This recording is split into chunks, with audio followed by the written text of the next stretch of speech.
Ever notice how your heart races when you're stressed out, or how sometimes you feel like shutting down completely when life just gets overwhelming?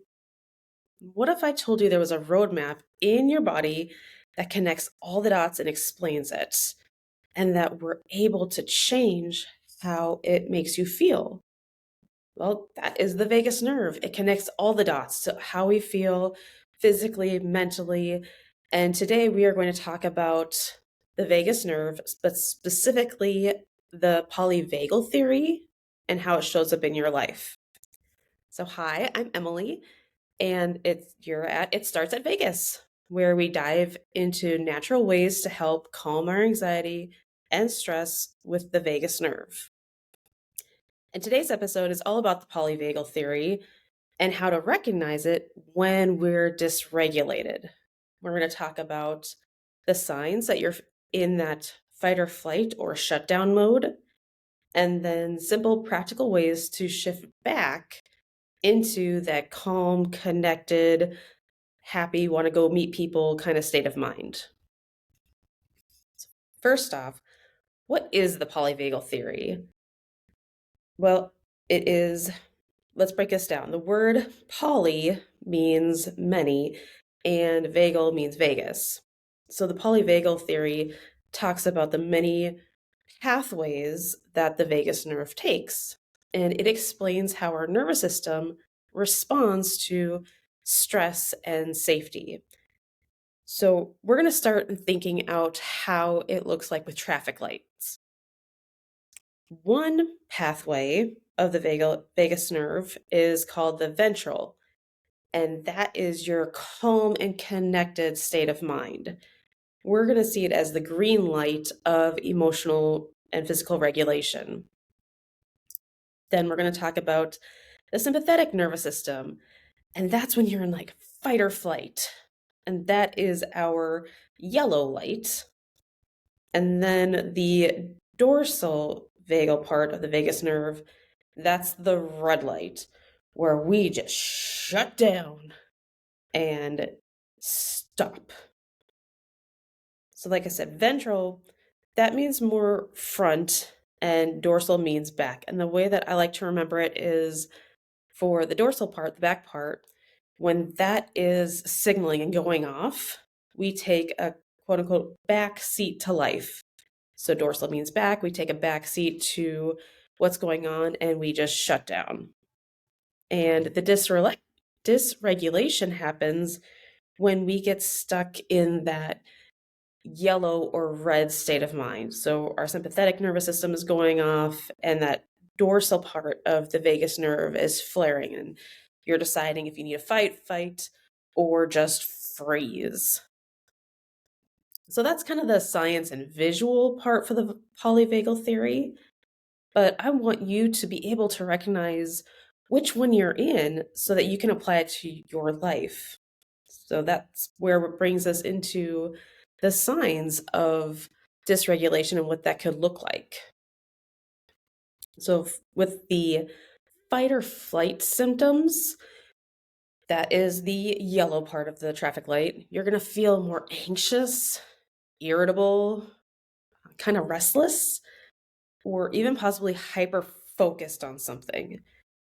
Your heart's going to race and you're on that edge. So you're edgy, you're more sensitive to the littler things because you're already sensitive, you're it's aware that something's going on. And so it's more sensitive to everything to see, ooh, is this bad or good?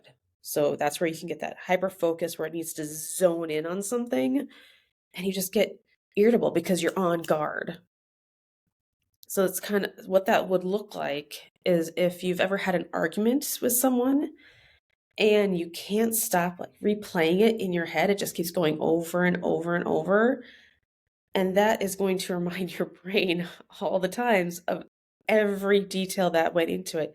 You're going to get hyper focused about what was said or how it was said.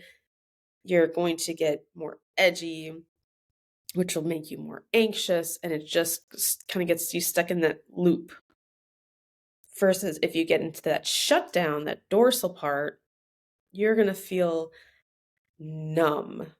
and heavy, disconnected. You want to like avoid everything. That's where everybody like shuts down, hoodie, blankets, bed. And it can feel emotionally exhausted or even feel like in a depression state.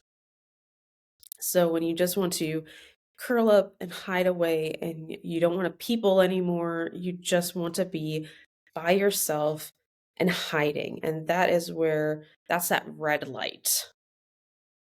So now that, what do we do when we recognize it? We're like, okay, great. I notice that I am hiding in my bed.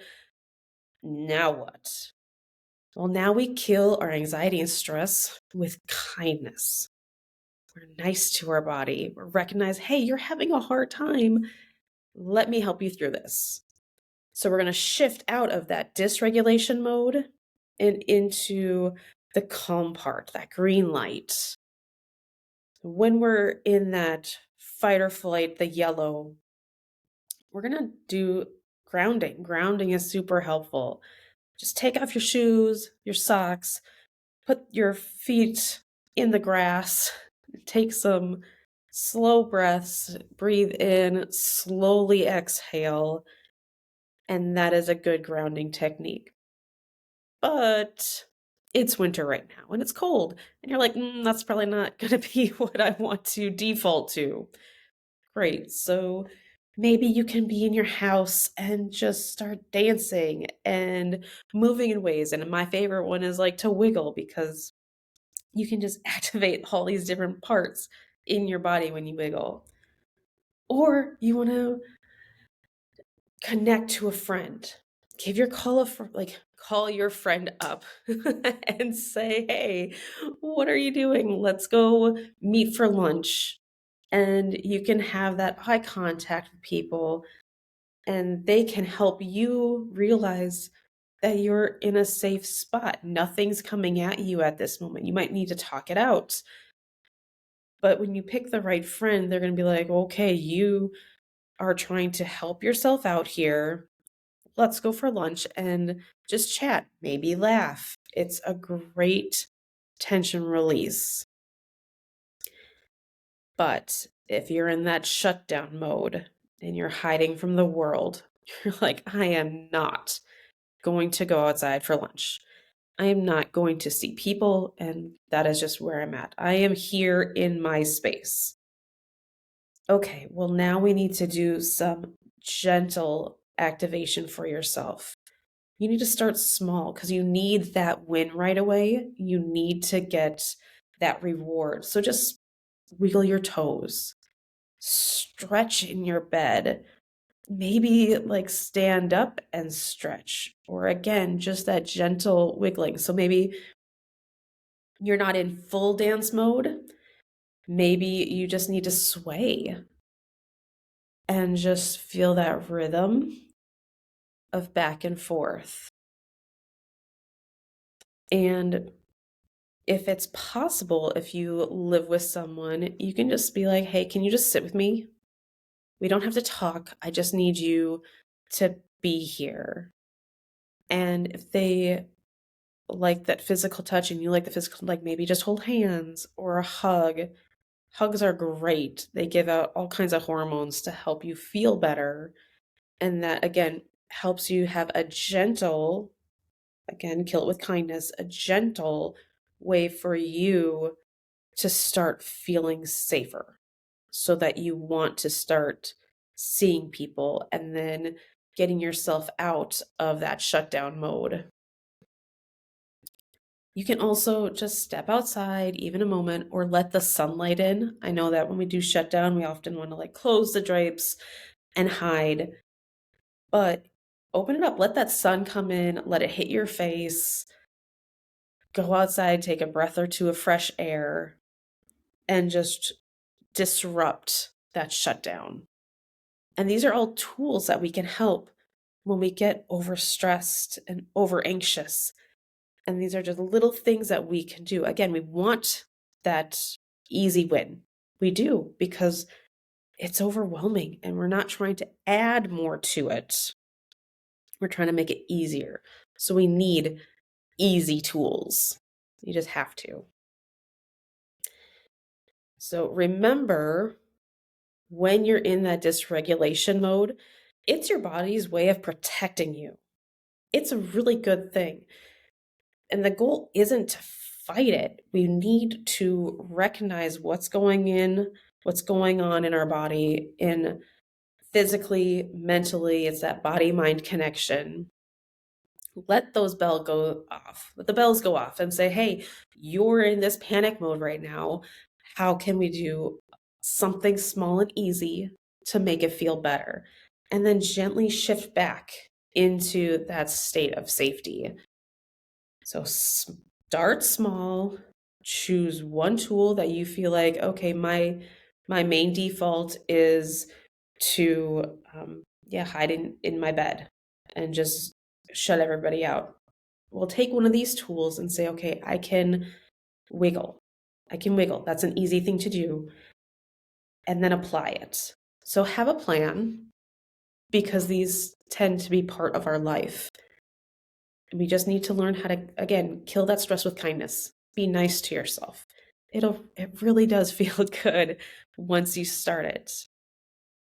And I hope that these tools are helpful for you.